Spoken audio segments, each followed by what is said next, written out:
ঈদের মাঠে প্রথম হবে সালাত, তারপরে হবে বক্তব্য। আগে বক্তব্য হবে না, আগে বক্তব্য হবে না, আগে কেউ কিছু বলতে করতে পাবে না। প্রথম কাজ কি হবে? সালাত। সালাম ফেরার পরে ইমাম মুক্তাদিদের দিকে মুখামুখি হয়ে বক্তব্য দিবেন। বক্তব্যের এক পর্যায়ে দান করতে বলবেন। আল্লাহর নবী বললেন মহিলাদেরকে, ইয়া মাশার নিসায়ে তাসাদ্দাকনা ফাইন উরিতুকুন্না আকসারান নারে, মহিলারা শোনো, তোমরা দান করো, আমি তোমাদের অধিকাংশ জাহান্নামে দেখছি। জাহান্নাম থেকে বাঁচার সবচেয়ে বড় পয়েন্ট হলো দান। আল্লাহ রাসূল বললেন, পৃথিবীর মানুষ খেজুরের মূল অংশ আর খেজুরের বীজ আঁটি, এই দুইটার মধ্যে একেবারে হালকা তরল একটা সাদা পদার্থ আছে। দেখেছেন কোনোদিন? আল্লাহ নবী বলছেন যে এইটার সমান দান করে তুমি জাহান্নাম থেকে বাঁচো। 2 টাকা হলো দান, 50 পয়সা হলো দান করে তুমি বাঁচো জাহান্নাম থেকে। মানে দানই মানুষকে জাহান্নাম থেকে বাঁচাতে পারে। হাদিস তো সব বুখারী মুসলিম। এবার শেষে চলে আসলাম, আজকের মতো আজলা শেষ করতে চাইছি। দোয়া হবে না কিন্তু সালাত শেষে 2 রাকাত সালাত আদায় করে বক্তব্য দিয়ে সুবহানাকাল্লাহুম্মা ওয়া বিহামদিকা আশহাদু আল্লা ইলাহা ইল্লা আনতা আস্তাগফিরুকা ওয়া আতুবু ইলাইক চলে যাবে। মাঠ ছেড়ে দিবে। হাত তুলে দোয়া হবে না। হাত তুলে দোয়া করা সবাই মিলে বিদআত। সারা দুনিয়ার মানুষ করলেও বিদআত, একাই করলেও বিদআত। হাত তুলে দোয়া করা ব্যক্তিগত ব্যাপার। যেটা বললাম সালাতের ব্যাপারে সেটাই করতে হবে, এটাই নিয়ম। জোর করে আর একটা কিছু করলে করাই হবে। হুজুরের দাপটে হবে। হুজুর তো বলেছে, কে বলছে 7 ভাগে কুরবানি চলবে না, তা আপনিও করলেন, হলো। তো হুজুর বলেছে, কে বলেছে হাত তুলে দোয়া চলবে না, কে বলেছে আগে বক্তব্য দেওয়া যাবে না, তা আগে বক্তব্য দিল, ঠাসেনে চেয়ারম্যান দিল, মেম্বার দিল, তারপর হুজুরও দিল। আমি যদি কোনোদিন কোনো মাঠে উপস্থিত হই, চেয়ারম্যান তো বহুদূরের কথা, উপর থেকে উপরে যারা আছে এমন কোনো মানুষ থাকবে না মাঠে যে সাহস করতে পারে আমার সামনে বক্তব্য দিতে পারে। ওই হিসাবে আমি রাখি, ওকে আমি উঠাই আর বসাই, উঠাই বসাই। আল্লাহ কোনো দিন পিছিয়ে নিয়ে যায়নি, আল্লাহ ওইভাবেই রেখেছে। আলহামদুলিল্লাহ, আলহামদুলিল্লাহ, আলহামদুলিল্লাহ, আলহামদুলিল্লাহ। কোনো দিন আল্লাহ কোনো মানুষের অধীনে রাখেনি, একবারে ফ্রি রেখেছে। যার কারণে কোরআন হাদিস খুব স্বাধীনভাবে বলতে পারি আলহামদুলিল্লাহ। কোন সময় কোনো বাধার মুখোমুখি হয় না। কেউ যদি পথ খরচ না দেয় তো তা আসে যায় না, ওকেই পাল্টা পথ খরচ দেবো ইনশাআল্লাহ। যার জন্য আল্লাহর শুকরিয়া আদায় করি, মাঝে মধ্যে সিজদা করে শুকরিয়া আদায় করি। আলহামদুলিল্লাহ, তোমার শুকরিয়া আদায় করি। ভুল ত্রুটি যদি হয় তুমি মাফ করো। আমার ভুল দিয়ে তুমি জামিয়া সালাফের ক্ষতি করো না। আমি মানুষ হিসাবে ভুল করে জামিয়া সালাফের ক্ষতি করতে চাই না। তুমি সর্বশক্তিমান, তুমি জামিয়া সালাফে কবুল করো। সম্মানিত দিনী ভাই বোন, আব্দুল্লাহর মিন্নাতুল বারী 2য় খণ্ড বের হয়েছে। ব্যতিক্রম বই বুখারীর ব্যাখ্যা 2য় খণ্ড। অনেক বড় সাধনার কাজ, অনেক বড় কাজ, অনেক বড় সাধনার কাজ। ওটা আপনাদেরই ছেলে, আপনাদেরই ভাই, দোয়া করবেন তার জন্য। তার কয়েকটা বই আছে, আর আমিও খাকসার আমারও কিছু যেগুলো বই আছে, সবাই নিয়ে যাবেন আলিতে পত্রিকা, কেউ ছেড়ে যাবেন না, এটা আমার অনুরোধ। 30 টাকাতে একটা পত্রিকা নিয়ে যাবেন। আপনার টাকা দিয়ে কিন্তু পত্রিকা ছাপে, 2.5-3 লাখ টাকা হয়, প্রশ্নের উত্তর হবে না। তো আমার দিনী ভাই বোন সবাইকে বলছি, ওই আর আব্দুল্লাহ না, প্রশ্নের উত্তর হবে না, ওই প্রশ্নের উত্তর পত্রিকায় আসবে। আছে আব্দুল্লাহর সিলেবাস আছে, মক্তব পরিচালনার সিলেবাস। আমি আপনাদেরকে যে আলোচনাটা করলাম সেই আলোচনা মেনে যাওয়ার অনুরোধ জানাচ্ছি। এবং সবাইকে দুয়ার বই আছে, নামাজের উপরে আমার লেখা বই আছে, এসব বইগুলো সবাইকে নিয়ে যেতে বলছি। টাকা না থাকলে একটা পত্রিকা হাতে করে যাবেন, আব্দুল্লাহর সিলেবাস নিয়ে যাবেন, আলিতে পত্রিকা নিয়ে যাবেন 30 টাকা দিয়ে।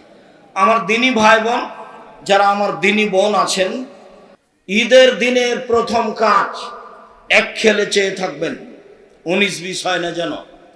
ঈদের দিনের প্রথম কাজ, আব্দুল্লাহ ইবনে উমর বলেন, ফারাজা রাসূলুল্লাহ সাল্লাল্লাহু আলাইহি সাল্লাম যাকাতাল ফিতরে সা'ন মিন তামারিন ও সা'ন মিন সাইর আলাল আবদে ওয়াল হুররে ওয়াস সাগিরে ওয়াল কাবিরে ওয়াযাকার উনসা আমারা বিহান তুআদ্দা ক্বাবলাল খুরুজ ইলাস সালাহ।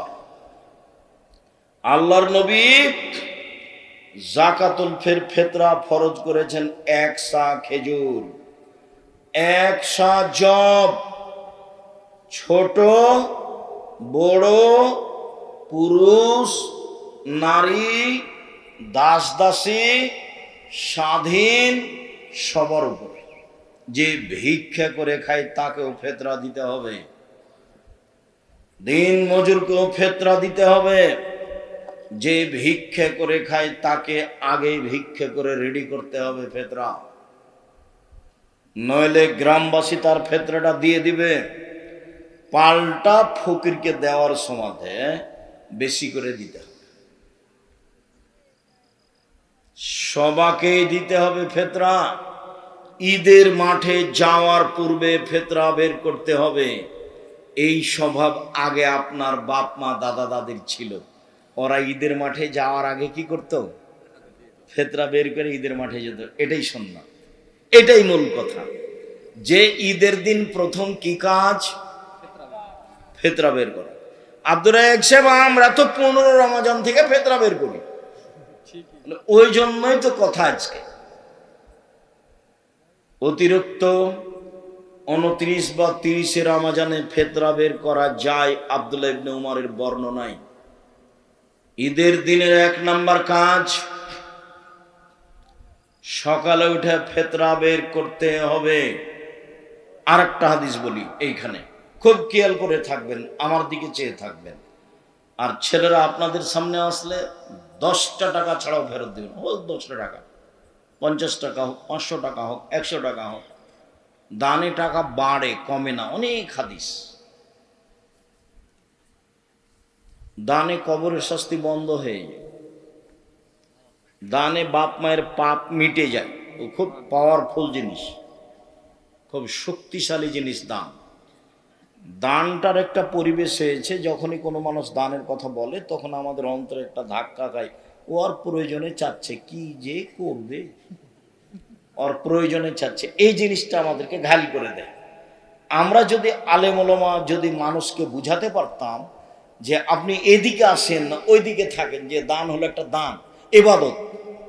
আপনি এদিকে আসেন না, কোন দিকে, কি যে করবে, ওর প্রয়োজন আছে সেই জন্য চাচ্ছে। তাহলে আপনাকে শয়তান কি করে দিবে? দুর্বল করে দিবে। আপনি এদিকে আসছেন না, আপনি এদিকে বলেন যে যাজ্ঞ মারে খাই খাবে, দান হলে ইবাদত, তাই 10 টাকা দিলাম। দান কি? দান হলে ইবাদত, সবচেয়ে শক্তিশালী ইবাদত, ক্ষমতাধর ইবাদত, পাওয়ারফুল ইবাদত। এমন কোন ইবাদত নেই যেটা আপনার মায়ের কবরের শাস্তি বন্ধ করে দিতে পারে। এমন কোন ইবাদত নেই, সেটা হজ হোক না কেন, 20 লাখ টাকা খরচ করে হজ হোক, সেটা সালাত হোক, এমন কোন ক্ষমতাধর ইবাদতই নেই। বুখারী মুসলিমের হাদিস, আপনার বাপ মরে গেছে, পাপ মিটিয়ে দিতে পারে, পাপ মিটিয়ে দিতে পারে মরা মানুষের পাপ। সেই জিনিসটার নাম কি? দান। একটা ভিন্ন ধরনের ইবাদত। এটা জাতিকে বুঝাতে শিখতে হতো, কিন্তু আমাদের দুর্বলতার কারণে আমরা জাতিকে এটা বুঝাতে পারলাম না। যখনই দানের কথা বলা হলো তখনই তার মনটাতে একটা ভেঙে আঘাত লেগে গেল। ওর প্রয়োজনে চাচ্ছে, কি যে করবে, খাবে কি মেরে খাবে কে জানে। হচ্ছেও তাই, অনেক জায়গাতে তাই হচ্ছে, যার কারণে মনটা দুর্বল হয়ে যায়।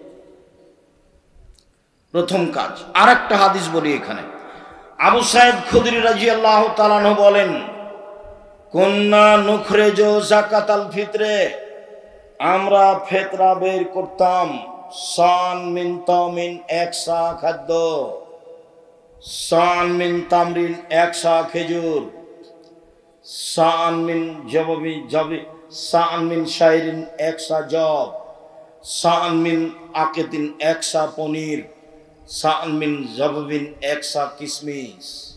খাদ্য আছে 1 নম্বরে। সারা পৃথিবীতে যেখানে যারা খায় যা তা দিবে 1 সা। 1 সা হলো একটা পরিমাপ। এইটা হলো একটা পাত্র। এইটা মদিনা থেকে কিনে নিয়ে এসে যদি কালিকাপুর গ্রামে চাউল মাপেন তাহলে 2 কেজি 400 বা 2.5 কেজি ধরবে। আর ইরাক থেকে নিয়ে এসে যদি মাপেন তাহলে তো 3.5 কেজি ধরবে। কত ধরবে? 3.5 কেজি ধরবে। এক একটা 19-20 একটা পরিমাপ। তা আমরা মদিনার মাপে বলেছি 2.5 কেজি চাউল মাথা পিছু। কেউ ওকে কমিয়ে আরো কম করতে বলে, যেমন আকরামুজ্জামান বিন আব্দুস সালাম 2 কেজি 400 গ্রামের কথা বলেন, হতেও পারে কম। আচ্ছা, তো আবু সাইদ খুদরি বলছেন ফালাম নাজাল নুখরিজুহু, এইভাবে দিতেই থাকি। কাদেমা মুআবিয়া হাজ্জান মুতামিরান, মুআবিয়া সিরিয়া থেকে আসলেন হজ করার জন্য বা উমরা করার জন্য। ফাকাল্লামা মান নাস আলাল মিম্বার, তিনি এসে মিম্বারে উঠে জনগণের সামনে বক্তব্য দিলেন। ফাকানা ফিমা কাল্লামান নাস বিহি, সেদিন তিনি বক্তব্যে বলেছিলেন, জনগণ আমি মুআবিয়া ইন্নী আরা আন্না মুদাইনে মিন সামারাই শাম তাদেল মিন তামারিন, সিরিয়ার অর্ধশা গমের মূল্য যা মদিনার 1 শা খেজুরের মূল্য, তাই আমি মুআবিয়া মনে করি। পৃথিবীর মানুষ শুনে রেখো, ঐতিহাসিক ভাষণ দিলেন প্রেসিডেন্ট মুআবিয়া সিরিয়া থেকে এসে মদিনার লোকের সামনে। তিনি ভাষণে বললেন, জনগণ শুনে রেখো, আমি মনে করি সিরিয়ার অর্ধশা গম মদিনার 1 শা খেজুরের সমান। তার মানে তিনি মূল্য হিসাবে গমের দাম বেশি, সিরিয়ার গম, আর মদিনার খেজুরের দাম কম। অতএব কেউ যদি গম দেয় অর্ধশা দিবে, খেজুর দিলে 1 শা দিবে। ফাক হাজার নাস, জনগণ এটা গ্রহণ করে নিল। জনগণ দেখলো বেশ অল্পতেই পার হয়ে যাচ্ছি, জনগণ গ্রহণ করে নিল। কাল আবু সাইদ খুদরি বললেন, মানা, তবে আমি উখরিজুহু কামা কুনতু উখরিজুহু আবাদান মা ইস্ত, আমি আবু সাইদ খুদরি হায়াতে যতদিন বেঁচে থাকবো ততদিন রাসূলের নিয়ম পরিবর্তন করিব না। আমি 1 শাই দিব, গম দিলে 1 শা, জব দিলে 1 শা, চাউল দিলে 1 শা, আটা দিলে 1 শা, পনির দিলে 1 শা, পৃথিবীর যে কোনো খাদ্য বের করলে আমি 1 শাই দিব, তার 19-20 করব না যতদিন আমি হায়াতে বেঁচে আছি। বিশিষ্ট সাহাবী আবু সাইদ খুদরি রাদিয়াল্লাহু তাআলা ঐতিহাসিক তার ভাষণে বললেন। তিনি এক পর্যায়ে তাকে যখন বলা হলো কালা রাজুলুন মিনাল কওম আওয়া মুদাইন মিন কামহিন, কেন মুআবিয়ার বক্তব্য চলবে না? গম অর্ধশা হলে হবে না? কেন মুআবিয়ার বক্তব্য চলবে না? অর্ধশা গম হলে হবে না? তখন তিনি বলছেন, আরে তিলকা কিমাত মুআবিয়া, এটা তো হলো মুআবিয়ার মূল্য হিসাব। বলছেন, আরে এটা তো হলো মুআবিয়ার মূল্য হিসাব, লাখ বালোহা ওয়ালা মালোহা, কিয়ামত পর্যন্ত তার কথা গ্রহণ করব না এবং কোনোদিন মানব না। দেশের প্রেসিডেন্ট সিরিয়ার মুআবিয়া, রাসূলের হাদিসের বিপরীত বুঝেছেন আবু সাইদ খুদরি, যার কারণে তার সামনে উল্টিয়ে দিলেন আবু সাইদ খুদরি, বিশিষ্ট সাহাবী। আমি আব্দুর রাজ্জাক বিন ইউসুফ জাতিকে বলে যাচ্ছি, জাতির উদ্দেশ্যে রাসূল সাল্লাল্লাহু আলাইহি ওয়াসাল্লামের কথা বলে যাচ্ছি, যতদিন দেহে শ্বাস থাকবে ততদিন 1 শাই ফিতরা বের করবেন ইনশাআল্লাহ। ভবিষ্যতে কোনোদিন মূল্য বের করবেন না। সারা পৃথিবীর মানুষ যদি মূল্য দেয় তবু আপনি একাই দিবেন ফিতরা শস্য। কাবা ঘর, মক্কা, মদিনা, সৌদি আরব, কুয়েত, কাতার, বাহরাইন, সারা পৃথিবীর মানুষ যদি টাকা দেয় তবু আপনি শস্য দিবেন। আমি আব্দুর রাজ্জাক বিন ইউসুফ বলছি, আমার দেহে শ্বাস থাকাকালীন আমি 1 শা ফিতরা দিব।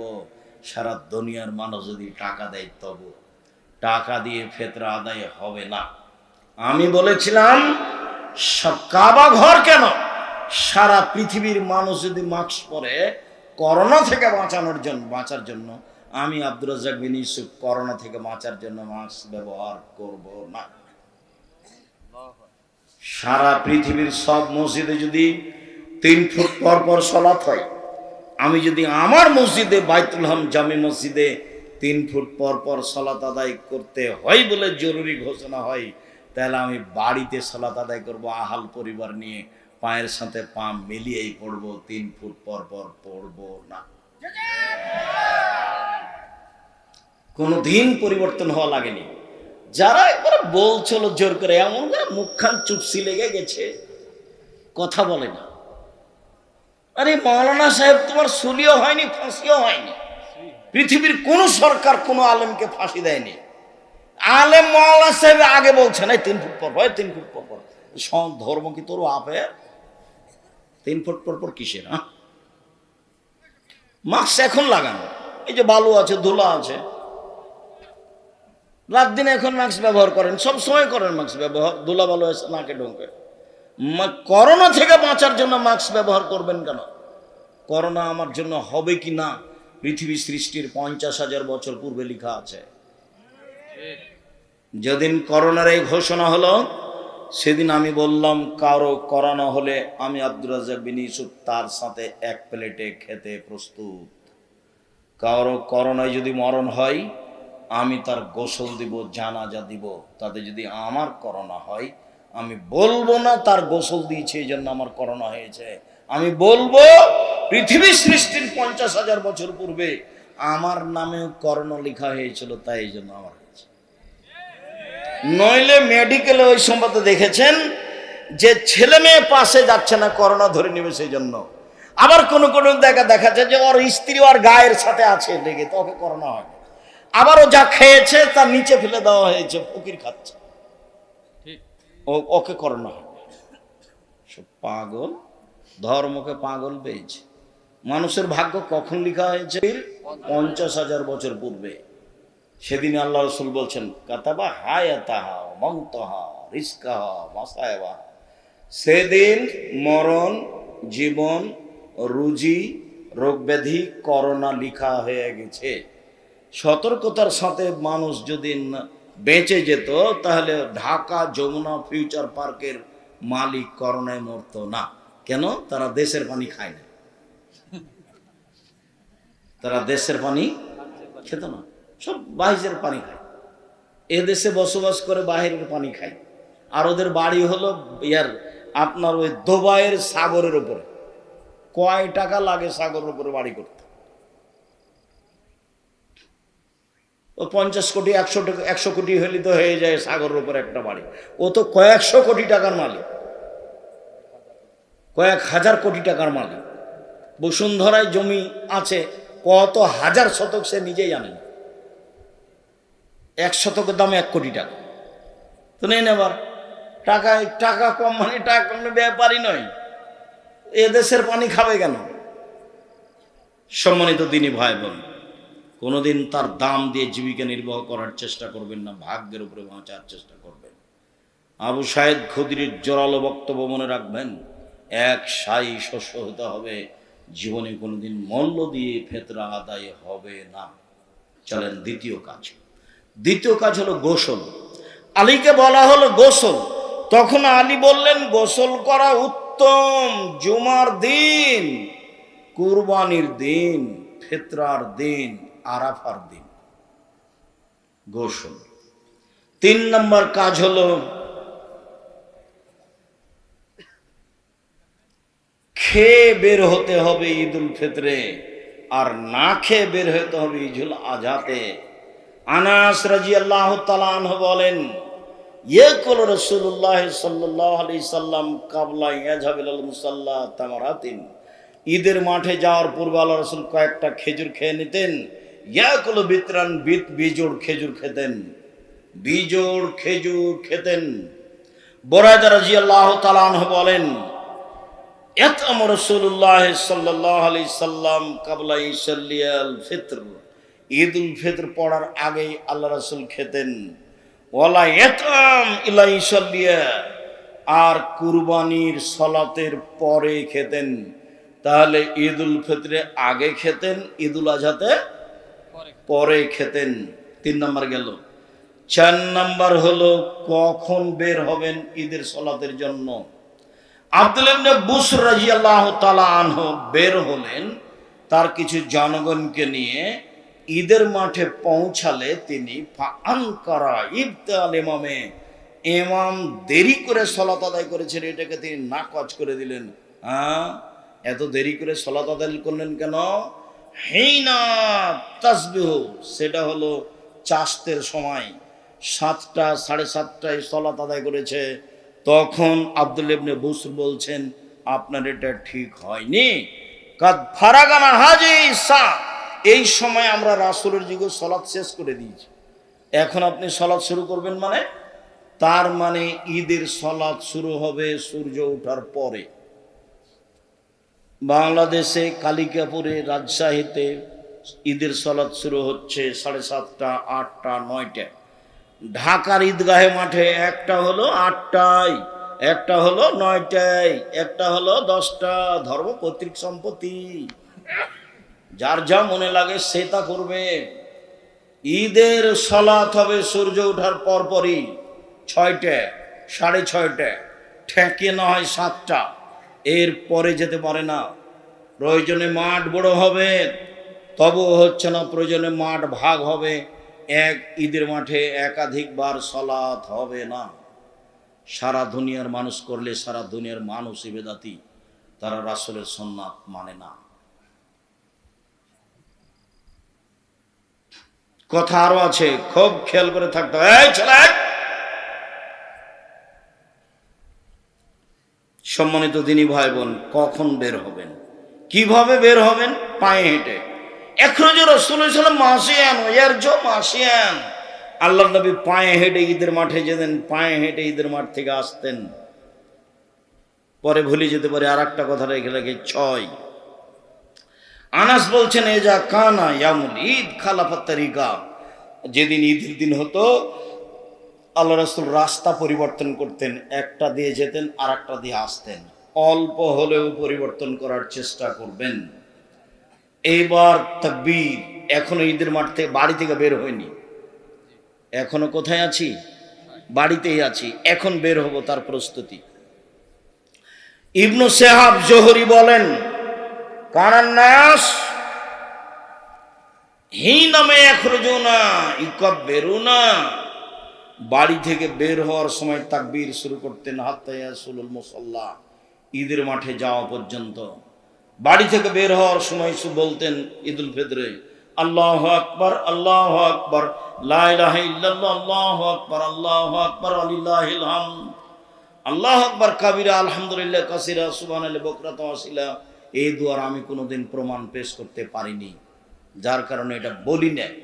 এমনি বলবে সুবহানাল্লাহ, আলহামদুলিল্লাহ, আল্লাহু আকবার বলবে, অন্যথায় এটা বলবে আল্লাহু আকবার, আল্লাহু আকবার, লা ইলাহা ইল্লাল্লাহ, আল্লাহু আকবার, আল্লাহু আকবার, ওয়ালিল্লাহিল হামদ।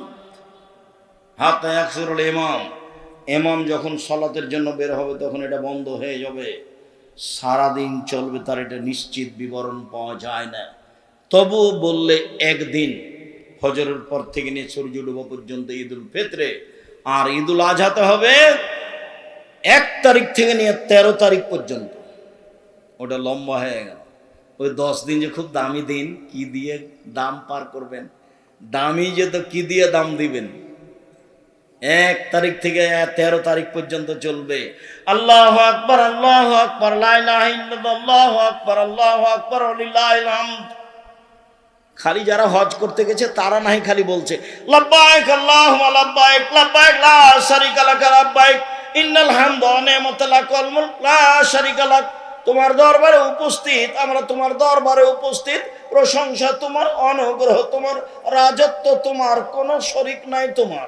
লাব্বাইক আল্লাহুম্মা লাব্বাইক, লাব্বাইক লা শারীকা লাক, লাব্বাইক ইন্নাল হামদা ওয়া নি'মাতা লাক ওয়াল মুলক লা শারীকা লাক।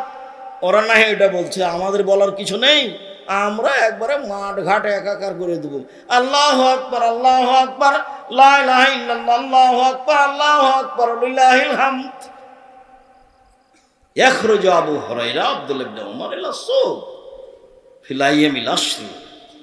আব্দুল্লাহ ইবনে উমর, আবু হুরায়রা যুলহিজ্জার 1 তারিখ থেকে নিয়ে 13 তারিখ পর্যন্ত বাড়ি থেকে বের হতেন, বাজারের দিকে রাস্তায় বলতেন আল্লাহু আকবার, আল্লাহু আকবার, লা ইলাহা ইল্লাল্লাহ, আল্লাহু আকবার, আল্লাহু আকবার, লিল্লাহিল হামদ, ওই কবরে নাস মা তাকবিরাতিহিমা, ওদের দুইজনের সাথে যারা শুনতো রাস্তাঘাটে বাজারে, তারা বলতো আল্লাহু আকবার, আল্লাহু আকবার, লা ইলাহা ইল্লাল্লাহ, আল্লাহু আকবার, আল্লাহু আকবার, ওয়ালিল্লাহিল হামদ। পুরুষেরা এবার ঈদের মাঠে যাচ্ছে, তাহলে মহিলাদের সাথে নেন, তারপরে তখন ঈদের মাঠ। এখন আমরা কোথায় আছি? রাস্তায়, বাসা থেকে বের হচ্ছি, মহিলারাও বের হবে। আতিয়া রাদিয়াল্লাহু তাআলা আনহা বলেন, উমিরনা নুখরিজাল হুইয়া জাতিল খুদুরে, আমাদের ঋতুবতীদেরকে ঈদের মাঠে যেতে বলা হয়েছে, যুবতী মেয়েদেরকে বলা হয়েছে, ভালো মহিলা তো ঈদের মাঠে যাবেই, ঋতুবতীও যাবে। আব্দুর রাজ্জাক সাহেব কালিকাপুরে মহিলাদের ব্যবস্থা নেই বলে ওরা কি আরে ধানের কি আরে দাঁড়াবে মাঠে, রাস্তায় দাঁড়াবে। গ্রামবাসী করে না কেন? সাথে সাথে করতে 24 ঘন্টার মধ্যে মহিলাদের জন্য ঈদের ব্যবস্থা করতে হবে। সব কিছু হয়, এটা হয় না। দুনিয়া হয়, বাড়ি হয়, বিল্ডিং হয়, এটা কেন হয় না? এটা হবে বলে জায়গা নেই, যদি স্কুল মাঠে হবে, জায়গা বাদ। কোথায় হবে? আগামীকাল থেকে স্কুল মাঠে হবে, কোনো এক জায়গাতে। ছেলেদের খেলার জায়গা হয়, সলাতের জায়গা হবে না, ফাঁকা জায়গায়। এখন বলবো ফাঁকা জায়গায় কোথায় সলাতে হতে হবে তার। এখন চলে আসে ঈদের মাঠে। এইবার ঋতুবতী মহিলারা ঈদের মাঠে যাবে, ভালো মহিলা তো যাবেই। সলাতের সময় ঋতুবতী মহিলারা পৃথক হয়ে থাকবে। ইয়াসাদনা জামাতাল মুসলিমিনা দাওয়াতাহুম, তারা মুসলমানদের তাকবীরে দুয়াতে শরীক হবে এবং বক্তব্য শুনবে। ইকাব্বিরনা মান নাস, ঋতুবতী হায় জলা মহিলারা বলবে লাব্বাইক আল্লাহুম্মা লাব্বাইক, লাব্বাইক লা শারীকা লাকা লাব্বাইক। মহিলারা বলবে আল্লাহু আকবার, আল্লাহু আকবার, লা ইলাহা ইল্লাল্লাহ, আল্লাহু আকবার, আল্লাহু আকবার, ওয়ালিল্লাহিল হামদ। ঋতুবতী হায় জলা মহিলারা বলবে আল্লাহু আকবার, আল্লাহু আকবার, লা ইলাহা ইল্লাল্লাহ, আল্লাহু আকবার, আল্লাহু আকবার, ওয়ালিল্লাহিল হামদ। তো তাহলে মধ্যখানে কথা বলেনি, এখন মহিলার হজ তো ওই তো অরত ঋতু হয়ে গেছে, তাহলে ওও বলবে লাব্বাইক আল্লাহুম্মা লাব্বাইক, লাব্বাইক লা শারীকা লাকা লাব্বাইক, ইন্নাল হামদা ওয়া নি'মাতা লাকা লা শারীকা লাক। ঋতু অবস্থায় কোনো মহিলা কাবা ঘর তওয়াফ করতে পাবে না, এটা বন্ধ থাকবে। সালাত তালবিয়া চলবে। ঋতুবতী মহিলার হজ করতে গিয়ে ঋতু শুরু হয়ে গেলে, হাই শুরু হয়ে গেলে কাবা ঘর তওয়াফ করা নিষেধ, সালাত আদায় করা নিষেধ, এই দুটা কাজ বন্ধ। বাকি কোরআন মাজিদ পড়বে, হাজিরা যা করে তাই কোরআন মাজিদ ধরে পড়বে। হায় জলা মহিলা কেন? হাজিরা ধরে পড়ছে। আল্লাহ রাসূল বলছেন ইসলাম হাজ, আয়েশা কার্য কেন? বলে এই যে আপনারা তো উমরা নিয়ে যাবেন, হজ নিয়ে যাবেন, আমার এখন হাইজ হয়েছে, আমার তো উমরা হলো না, আমি এখন কি করি? তাই আমি কাঁদছি। আর এগুলো তো আদমের মেয়েদের উপরে ফরজ করা হয়েছে, তুমি চিন্তা করো কেন? হ্যাঁ, ইসলাম হাজ, হাজিরা যা করে তুমি তাই করো। তুমি কাবা ঘর তওয়াফ করবে না আর সালাত আদায় করবে না, বাস হাজিরা যা করে তাই করো। হাজিরা বলে লাব্বাইক, তুমিও বলো লাব্বাইক। হাজিরা বলে সুবহানাল্লাহ, তুমিও বলো সুবহানাল্লাহ। হাজিরা কোরআন তেলাওয়াত করো, তুমিও কোরআন তেলাওয়াত করো, যা আছে সবই করো, শুধু দুইটা কি বলেন তো? দুইটা কি? এক সালাত আর তওয়াফ, এটা করতে পারবে না। ঋতুবতী মহিলার ঈদের মাঠে যাবেই। একজন মহিলা বলল আল্লাহ রাসূল এহদারা লাইসা লাহা জিলবাব, আমাদের অনেকের মহিলাদের না কারো কারো চাদর নাই, তো কি গায়ে দিয়ে যাবে? দেখছেন চাদর লাগবে। উপস্থিত বৈঠকের মুসলিম না, আপনি ওভাবে এসছেন কেন? ছোট ব্লাউজ পরে দেবরের মোটরসাইকেলে এসছেন আপনি? ছি ছি ছি ছি, দেবরকে ওভাবে ভালোবাসছেন কেন? দেবর আপনার দেবর, তাকে মূল্যায়ন করতে হবে, এই কথাই ঠিক। কিন্তু ভালোবাসা দিয়ে আদর করে কথা বলে মজাক করে তাকে সম্মান করতে হবে, এ কথা ঠিক নয়। আমাদেরও বাড়িতে আছে পুরুষ নারী, একজন আর একজনকে জানে না। আমার একটাই ছোট ভাই মুস্তফা কামাল, একটাই, আমরা দুই ভাই। এখন পর্যন্ত মুস্তফা কামাল জানে না যে ওর ভাবি কেমন, অথচ আমাদের বাড়িতে আছে, থাকছে, খাচ্ছে। ওই কিছুদিন থেকে একটু কমেছে, এই অল্প কদিন থেকে, 2, 4, 5, 7 বছর থেকে হতে পারে। সম্মানিত দিনী ভাই বোন, ওটা ব্যক্তিগত ব্যাপার। যখন মানুষ নিজ স্বাধীনতা, নিজের মান সম্মান বিবেচনা করে কোনো মহিলা, তখন সে পথঘাট বের করে নেয়। কোনো মহিলা যখন নিজের পর্দাকে নিজে রক্ষা করব মনে করে তখন কি করে নেয়? পথঘাট বের করে নেয়। কিছু কঠিন হতে পারে, হয় স্বাভাবিক। সম্মানিত দিনী ভাই বোন, কোথায় আছি এবার? ঈদের মাঠে। ঈদের মাঠে এবার চলেন, ঈদের মাঠে যাই। ইখরুজু রাসূলুল্লাহ সাল্লাল্লাহু আলাইহি ওয়াসাল্লাম ইলাল মুসাল্লা তুহমালুল আনাজা, একটা লাঠি সাথে নিয়ে যাওয়া হতো। ফানসে বাবাইনা ইয়াদাইহি, লাঠিটা সূত্রা হিসাবে গেড়ে দেওয়া হতো। ফাইসাল্লি আলাইহা, আল্লাহ রাসূল সে লাঠির দিকে মুখ করে সালাত আদায় করতেন। ওয়ানা যালিকা লা ফাদা ফিহা ইস্তাতার বিহি, লাঠি গাড়া হতো কেন? ঈদের মাঠে কোনো কিছুই ছিল না যা সামনে রেখে সালাত আদায় করা যায়, এই জন্য ফাঁকা জায়গায় ঈদের সালাত হতো। এই জন্য শুনুন, খুব ভালো করে শুনেন, আল্লাহর নবী ফাঁকা জায়গায় যাচ্ছে ঈদের সালাত আদায় করতে, মসজিদের নববীর উপর দিয়ে যাচ্ছে। মসজিদে নববীর এক সাইডে বসবাস করেন। মসজিদে নববী এমন মসজিদ যেখানে 2 রাকাত সালাত আদায় করলে অন্য মসজিদের চেয়ে 1000 গুণ বেশি নেকি হবে। এই মসজিদে পাড়া দিয়ে পা দিয়ে ওর উপর দিয়ে হেঁটে 500 গজ দূরে গিয়ে ফাঁকা জায়গায় সালাত আদায় করছেন, সেখানে কোনো কিছুই নেই। অতএব ঈদের মাঠকে বাসর ঘর করে সাজানো হারাম। ঈদের মাঠ মেহরাব তৈরি করা হারাম। ঈদের মাঠে মিম্বার তৈরি করা হারাম, বিদআত। ঈদের মাঠে বাঁশ দিয়ে সাজানো বাসর ঘর করা, 3-4 বার সালাতের জন্য ঢাকার সেই জাতীয় ঈদগাহের মতো, এগুলো সব কাবিরা গুনাহ, হারাম। আব্দুর রাজ্জাক সাহেব দুনিয়াবাসী করছে যে শুধু দুনিয়াবাসী না, সারা পৃথিবী করবে। শিরক আর বেদাত মানুষের কাছে প্রিয় হয়ে যাবে। শিরক আর বেদাত মানুষের কাছে কি হয়ে যাবে? প্রিয় হয়ে যাবে। ও তো কোনো সময় বলবে না যে এভাবে কিয়াম করে, এভাবে মিলাদ করা বিদআত। ও তো ইবাদত মনে করে করছে। আপনি আহলে হাদিস মানুষ, আপনি কি কম করেন? আপনি তার চেয়ে বেশি করেন বিদআত। ওর 10টা চলে, তো আপনার যদি একটা চলে তো তার 10টা চলবে। আপনি তো বেদাত করতে খুব মজবুত। আপনি ইফতার দেরি করে করেন। আমি বলছি যে হাদিসে যা বলছে তাতে সরকারিভাবে সূর্য ওঠার যে সময় দেওয়া আছে তার 30 মিনিট আগে হতে হবে, তাহলে হাদিসের উপর আমল হবে। তা আপনিও বলছেন যে একটু দেরি করি 3 মিনিট, তো কি হলো এটা? আপনি রমজান মাসে একবারে ডাকছেন, আপনারা একবারে আস্ত আহলে হাদিসের মসজিদে বলছে আপনারা উঠেন, সাহারি খান, আর 20 মিনিট আছে, 5 মিনিট আছে। এত মাতাব্বরি পেলেন কোথায়? কে বললো আপনাকে? হ্যাঁ, কেউ আপনাকে কিছু বলে না? আপনার হুঁশ হয় না? ওই সময় আপনি চিল্লান তো কেউ তো তারাবি পড়ে। আমি তো জামাতে তারাবি পড়ি না। আমি তো ওই রাত্রি 10টায় বা 11টায় বা 12টায় বা 1টায় উঠে সালাত শুরু করেছি। আমি তো আজান, ফজর আজান পর্যন্ত সালাত আদায় করবো। তা আপনি যে চিল্লাচ্ছেন যে এখন 3টে বাজে আপনারা উঠেন, তারপর মাঝে মধ্যে কোরআন মাজিদ পড়ছেন, গাজাল পড়ছেন, তা আপনার গাজালের কারণে তো আমি ইবাদত করতে পারছি না। আপনি একটা আস্ত বেদাতি বদ মানুষ। আপনি বলছেন যে আমি ভালো দেখাচ্ছি, ওই ভালো রসুল দেখাননি, সাহাবী দেখানোর প্রয়োজন নাই। দিলে আজান দিতে হবে, নাহলে কিছু না।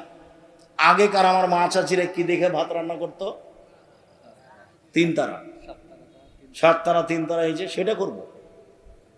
আপনার চিৎকার শুনতে রাজি নই, শায়রিন বাজানো শুনতে রাজি নই, আপনারা উঠেন শুনতে রাজি নই, 5 মিনিট আছে শুনতে রাজি নই। সব হারাম, সব বেদাত। ঈদের মাঠে সব কিছুই হারাম। ঈদের মাঠ নিতান্তই যদি মনে করে যে আমরা যদি না প্রাচীর দিই তাহলে দখল করে নিব অন্যরা, তাহলে ঘেরাও প্রাচীর দিতে পারে, তাছাড়া কোনো কিছু চলবে না। কথা বোঝা যায়নি? ফাওয়াল শাইনি আব্দু বিহিস সালাহ।